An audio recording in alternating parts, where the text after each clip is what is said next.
کی فضل اور اس کی توفیق سے آج ہم نے سورہ نساء سے آیت نمبر 34 کی تلاوت کی ہے۔ دعا ہے اللہ رب العالمین ہمیں اس آیت مبارکہ کا معنی مفہوم سمجھ کر عمل کی توفیق عطا فرمائے۔ خواتین، عورتوں کے مسائل، ان کے حقوق و فرائض، ان کا مفصل بیان چلا آ رہا ہے، اور آج کا جو ہمارا سبق ہے گھریلو زندگی، عائلی زندگی، اس کا سربراہ کون ہے، یہ ذمہ داری کس کے سر ہے، اس ادارے کا چلانے والا کون ہے؟ کیونکہ کسی بھی جگہ پر جو لڑائی شروع ہوتی ہے، جو خرابی شروع ہوتی ہے، اس کی بنیادی وجہ یہی ہوتی ہے کہ ہر بندہ اپنے اختیارات کو استعمال کرتا ہے، اور اگر اختیارات، اس کی تقسیم، چھوٹا کون ہے، بڑا کون ہے، اطاعت کس کی ہونی ہے، حکم کس کا چلنا ہے، بات کس کی مانی جانی ہے، اگر یہ پہلے سے ڈیفائن کر لیا جائے، پہلے سے طے کر لیا جائے، تو خرابی کے چانسز نہ ہونے کے برابر ہوتے ہیں۔ اور اگر ہر بندہ کہ میری مانی جائے، جو میں نے کہا اس کے مطابق چلا جائے، اس طرح سے کرنا شروع کر دے، تو بیلنس قائم نہیں رہتا، ڈسپلن نہیں رہتا، اس سے خرابی کے چانس بہت زیادہ ہیں۔ تو عائلی زندگی میں حقوق و فرائض بیان کرنے کے بعد یہ بات اللہ رب العالمین نے از خود بیان فرما دی کہ گھر کا ذمہ دار، عورتوں کے حقوق، ان کا وراثت کے اندر حق، دیگر ساری چیزیں ہونے کے باوجود گھر کا جو سربراہ ہے، منتظم اعلیٰ ہے، وہ مرد ہی ہے۔ ترجمہ دیکھیں گے پھر بات سمجھ آئے گی۔ فرمایا الرجال، رجال رجل ان کی جمع ہے، الرجال الف لام، اس کو احد کا کہہ لیں، معرفہ کا کہہ لیں، مرد ہی، قوامون، قوام ہیں، قوام سے مراد نگران، علی النساء، عورتوں پر، مرد ہی عورتوں پر کیا ہیں؟ نگران ہیں، وہی قوام ہیں۔ بما فضل اللہ، بوجہ، یہ باسبیہ ہے، جو فضیلت بخشی ہے اللہ نے، بعضہم علی بعض، ان کے بعض کو بعض پر، یہ اس وجہ سے۔ فرمایا وبما، اور دوسری وجہ، جو انفقوا، وہ خرچ کرتے ہیں، من اموالہم، اپنے مالوں سے، یعنی اپنے گھر والوں پر جو وہ مال انہوں نے خرچ کیا ہے، اس وجہ سے۔ اور دوسرا، اللہ رب العالمین نے جو ساخت کے اعتبار سے ان مرد کو جو فضیلت دی ہے، فوقیت دی ہے، اس کو جو مضبوط اعصاب کا مالک بنایا ہے، ان ساری بنیادوں پر اللہ تعالیٰ نے مرد کو عورتوں کا نگران مقرر کیا۔ فالصالحات، پس فرما بردار نیک عورتیں، قانتات، قانتات، اس میں لفظ جو قانتات ہے، اس میں بہت سارے معنی پائے جاتے ہیں۔ پہلا جو معنی ہے اس کا، فالصالحات نیک، قانتات فرما بردار، ہمبل، معاملہ فہم، یہ سارے معنی اس کے کیے گئے ہیں۔ فالصالحات پس نیک عورتیں، قانتات فرما بردار ہیں، حافظات حفاظت کرنے والی ہیں، للغیب غیر حاضری کے اندر، بما حفظ اللہ اس لیے کہ اللہ نے انہیں محفوظ رکھا ہے، اللہ نے ان کو چار دیواری عطا کی ہے، نکاح کے ذریعے ان کی جائز خواہشات اور ان کی ضروریات کا پورا بندوبست فرما دیا ہے، لہٰذا خاوند کی غیر موجودگی میں وہ اپنی حفاظت کرنے والی ہیں۔ واللاتی اور وہ عورتیں تخافون ڈرتے ہو تم نشوزہن ان کی نافرمانی سے، فعظوہن سو انہیں نصیحت کرو، سب سے پہلا کام نصیحت کرو، نگران کو اب کچھ احکامات دیے جا رہے ہیں کہ وہ اسی زوم کے اندر نہ رہے کہ بس میں مرد ہوں، میرے یہ نکاح میں ہے، میں جو چاہے مرضی کرتا پھروں، نہیں، اگر کسی عورت کی نافرمانی کا خدشہ ہو، ڈر ہو، تو پھر اس کو راہ راست پر لانا، اس کو درست رکھنا، اس کو سیدھا رکھنا اور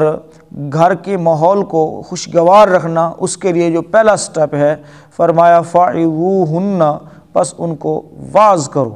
نصیحت کرو، وَهْجُرُوهُنَّ نصیحت سے اگر کام نہیں چلتا تو وَهْجُرُوهُنَّ اور بستروں میں ان سے الگ ہو جاؤ، یعنی ناراضی شو کرنے کے لیے ان سے بستر الگ کر لو، رہنا گھر کے اندر ہی ہے۔ وَضْرِبُوهُنَّ اور اگر پھر بھی معاملہ حل نہیں ہوتا، وَهْجُرُوهُنَّ فِي الْمَضَاجِعِ بستروں میں ان سے الگ ہو جاؤ، مضاجع لیٹنے کی جگہ وہ کہتے ہیں۔ وَضْرِبُوهُنَّ اور پھر کام نہیں چلتا تو ان کو مارو۔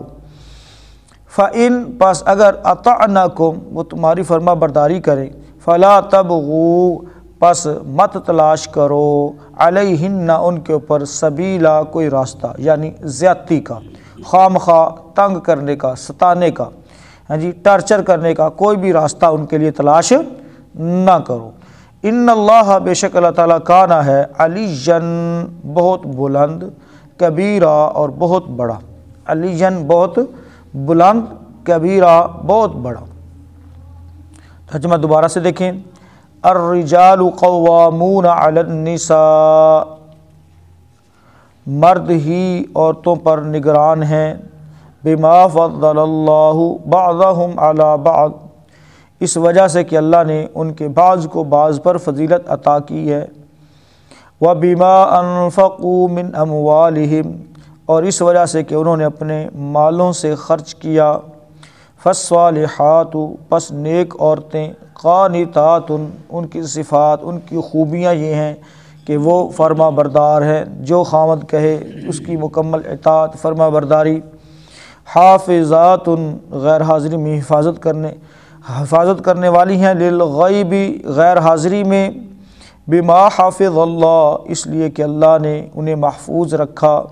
یہ اللہ تعالیٰ نے ان کو نکاح کے ذریعے جان مال عزت سب چیز کی حفاظت، عزت و آبرو کی حفاظت اللہ تعالیٰ نے عطا فرمائی انہیں۔ واللاتی اور وہ عورتیں تخافون ڈرتے ہو تم نشوزہن جن کی نافرمانی سے، فعظوہن سو انہیں نصیحت کرو، وہجروہن اور الگ ہو جاؤ ان سے، فی المضاجع بستروں میں، وضربوہن پھر بھی اگر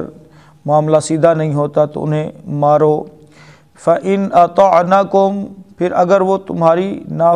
فرما برداری کریں، فَلَا تَبْغُوا پس مت تلاش کرو، علیہن ان پر سبیلا زیادتی کا کوئی راستہ، ستانے کا، ٹارچر کرنے کا کوئی راستہ، ان اللہ بے شک اللہ تعالیٰ کانا ہے علیًّا بہت بلند، کبیرہ اور بہت بڑا۔ محترم بھائیو، آج کا جو ہمارا سبق ہے اس میں اللہ رب العالمین نے گھر کا سربراہ، نگران، ایز اے ڈائریکٹر مرد کو متعین کرنے کے ساتھ ساتھ خاوند اور بیوی کا کیا کرائٹیریا ہے، کیا اس کی ذمہ داری ہے، جو مرد نے ادا کرنی ہے اور جو عورت نے ادا کرنی ہے، وہ تقریباً ساری باتیں اس آیت مبارکہ میں اللہ تعالیٰ نے سم اپ کر دی ہیں۔ اس آیت مبارکہ کو عائلی زندگی، خاندانی زندگی کی ریڑھ کی ہڈی کی حیثیت حاصل ہے۔ گھر کا نظام یعنی تمام قسم کے معاملات کو اللہ تعالیٰ نے ہینڈل کرنے میں اس آیت مبارکہ کے اندر کھول کر اس بات کو بیان کر دیا ہے۔ شریعت نے گھر کے بندوبست انتظام کے لیے مرد کو گھر کا قوام یعنی نگران، ذمہ دار قرار دیا ہے، اور عورت کو اس کے متحت رکھا ہے، انڈر رکھا ہے۔ عورت کو متحت انڈر رکھا ہے۔ قرآن نے اس کی دو وجہیں بیان کی ہیں، دو وجوہات، دو وجہیں بیان کی ہیں۔ پہلے نمبر پر یہ کہ مرد طبی طور پر امتیاز اس کو حاصل ہے کہ وہ منتظم بنے، اور دوسرا یہ کہ گھر کے سارے اخراجات بیوی کا کے نفقہ سمیت یہ مرد کے ذمے ہیں۔ اس بنا پر گھر کا نگران بننے کا حق مرد کو ہی حاصل ہے، عورت کو نہیں۔ یہی حال حکومتی امور کا ہے کہ مسلمانوں کا خلیفہ یا امیر عورت نہیں ہو سکتی، بلکہ رسول اللہ صلی اللہ علیہ وسلم نے فرمایا لن یفلح قوم ولو امرهم امرأة، لن یفلح ہرگز نہیں فلاح پائے گی وہ قوم جس نے اپنا نگران، جس نے اپنا حاکم کسی عورت کو مقرر کر لیا، تو وہ گھر بھی فلاح اور کامیابی نہیں حاصل کر سکتا جس گھر میں پینچی، جس گھر کے اندر انتظام و انصرام، جس گھر کی سربراہ جہاں چلتی صرف کس کی ہے؟ عورت کی چلتی ہے۔ تو اس لحاظ سے محترم بھائیوں، یعنی فیصلے سارے کے سارے عورت کی طرف سے صادر ہوتے ہیں اور مرد کا کام صرف اطاعت کا ہے۔ اب یہاں تک تو تھی گھر کے سربراہ کی حیثیت کس کو ہے، گھر کا سربراہ کون ہونا چاہیے۔ اس کے بعد نیک عورت کے متعلق بتلایا گیا ہے کہ نیک عورت کی نشانیاں کیا ہیں، اس کی خصوصیات کیا ہیں۔ فرمایا فالصالحات قانتات۔ اس آیت کی تشریح وہ حدیث کرتی ہے جس میں پیارے پیغمبر جناب محمد رسول اللہ صلی اللہ علیہ وسلم نے بہترین بیوی کی خوبیاں ذکر فرمائی۔ فرمایا بہترین بیوی وہ ہے جسے اگر تم دیکھو تو وہ تمہیں خوش کرے، اگر تم اسے کسی بات کا حکم دو تو وہ تمہاری اطاعت کرے، اور جب تم گھر میں نہ ہو تو تمہارے پیچھے تمہاری مال کی اور عزت کی حفاظت کرے۔ پھر رسول اللہ صلی اللہ علیہ وسلم نے یہ آیت مبارکہ پڑھی۔ اب حافظات للغیب بما حافظ اللہ، اس کے اندر مزید تاکید کی گئی ہے، چونکہ اللہ تعالیٰ نے خاوندوں کو عورتوں کے ساتھ حسن معاشرت کا حکم دیا ہے، ان کے حقوق محفوظ کر دیے ہیں، اس کے بدلے میں وہ خاوندوں کی غیر موجودگی میں ان کے مال اور عزت و آبرو کی حفاظت ان کی ذمہ داری ٹھہرایا ہے کہ ان کے مال کی بھی حفاظت کرنی ہے، یا اللہ تعالیٰ کے حکم کے موافق ان کے مال اور عزت اور حقوق کی حفاظت کرتی ہیں، اور خیانت سے کام نہیں لیتی، نہ مال میں خیانت کرتی ہیں نہ ہی عزت و آبرو کے اندر۔ اب اس میں صاف ظاہر ہے ہر انسان یا ہر عورت، مرد یا عورت برابر نہیں ہوتے، بعض چیزوں میں خرابی بھی آتی ہے، سرکشی بھی آتی ہے، اور اس کے ساتھ ساتھ طبیعتوں کا جو فرق ہوتا ہے اس کی بنیاد پر بھی بعض دفعہ گھر کا سکون خراب ہو جاتا ہے، کیونکہ طبیعتوں کے اندر فرق ہے، میلان نہیں ہو پا رہا۔ تو ایسے میں مرد جس طرح سے گھر کو چلانا چاہتا ہے تو یہ بات اپنی جگہ پر مسلمہ ہے کہ مرد کا ایک اپنا رول ہے، عورت کا اپنا رول ہے، دونوں نے ہی مل کر اس گھر کو چلانا ہے۔ تو عموماً لوگ جو ہے وہ گھر چلا تو رہے ہوتے ہیں لیکن ان کے اندر ہم آہنگی نہیں ہوتی، بلکہ یوں کہہ لیں کہ بچوں کے بعد بس وہ بچوں کی وجہ سے رہ رہے ہوتے ہیں، ویسے رہنے کو ان کا دل نہیں چاہ رہا ہوتا۔ ہاں جی، جس طرح وہ ریل کی پٹڑی ہے نا، دونوں برابر جا رہی ہیں اور سلیپر ہے درمیان کے اندر جنہوں نے ان کو پکڑا ہوا ہے، باقی انہوں نے آپس سے کٹھے ہونے کا کوئی جیڑا نا مطلب موڈ ہی کوئی نہیں۔ تو اس طرح سے گھر کا معاملہ نہیں ہونا چاہیے، بلکہ اللہ رب العالمین نے اس کے اندر 3 سٹیپ بیان کیے ہیں۔ پہلے نمبر پر فَعِظُوهُنَّ، ان کو نصیحت کی جائے، خود بھی کی جائے، کسی بڑے چھوٹے سے بھی کروا لی جائے، اس کے اندر کوئی حرج والی بات نہیں ہے۔ یعنی نصیحت کا جو معاملہ ہے، اور سب سے بڑی نصیحت قرآن اور حدیث سے ہے۔ جب ایمان والا کوئی بھی مرد ہو یا عورت قرآن و حدیث سنتا ہے تو اس کے اوپر ضرور اس بات کا اثر ہوتا ہے۔ لیکن ہمارے ہاں عموماً معاشرے کے اندر ان 3 سٹیپس کو یعنی ترتیب کے ساتھ لینے کی بجائے سب سے جو آخری سٹیپ ہے وہ سب سے پہلے لے لیا جاتا ہے۔ 3 سٹیپ کون سے ہیں؟ نمبر 1 فَإِذُوهُنَّ، ان کو کیا کرو؟ نصیحت کرو، ان کو سمجھاؤ، خود بھی کسی بڑے چھوٹے سے بھی۔ وَاهْجُرُوهُنَّ فِي الْمَضَاجِعِ، ان کے بستروں سے الگ رہو، یعنی گھر کے اندر ہی ناراضگی شو کرنے کے لیے جو ہے الگ بستر، الگ رہنا، تو تاکہ اس کو احساس ہو جائے۔ اور تیسرے نمبر پر آخری جو ہے وہ ہے وَضْرِبُوهُنَّ، ان کو مارو۔ اب ناراضگی تھوڑی سی بات پر ہوئی اور اس میں کیا ہے، مار کٹائی کا کام عمل شروع ہو جاتا ہے۔ تو محترم بھائیو، وہ آخری سٹیپ جو آخری درجے کا ہے، اور اس کے اندر بھی یعنی کوئی ایسی برائی، کوئی ایسی خامی، کوئی ایسی خرابی جو انسان کو قابل برداشت نہیں ہے، یعنی مال کے اندر خیانت ہے، عزت کے اندر خیانت ہے، تو اس پر جا کر یہ سٹیپ بندہ اٹھا سکتا ہے۔ اس سے پہلے یہ 2 چیزیں ہی لے کر چلنی ہیں، نصیحت ہے اور اس کے بعد ناراضی ہے۔ لیکن عموماً دیکھا گیا ہے کہ اس آخری سٹیپ کو لے کر ہم اپنی مردانگی شو کر رہے ہوتے ہیں،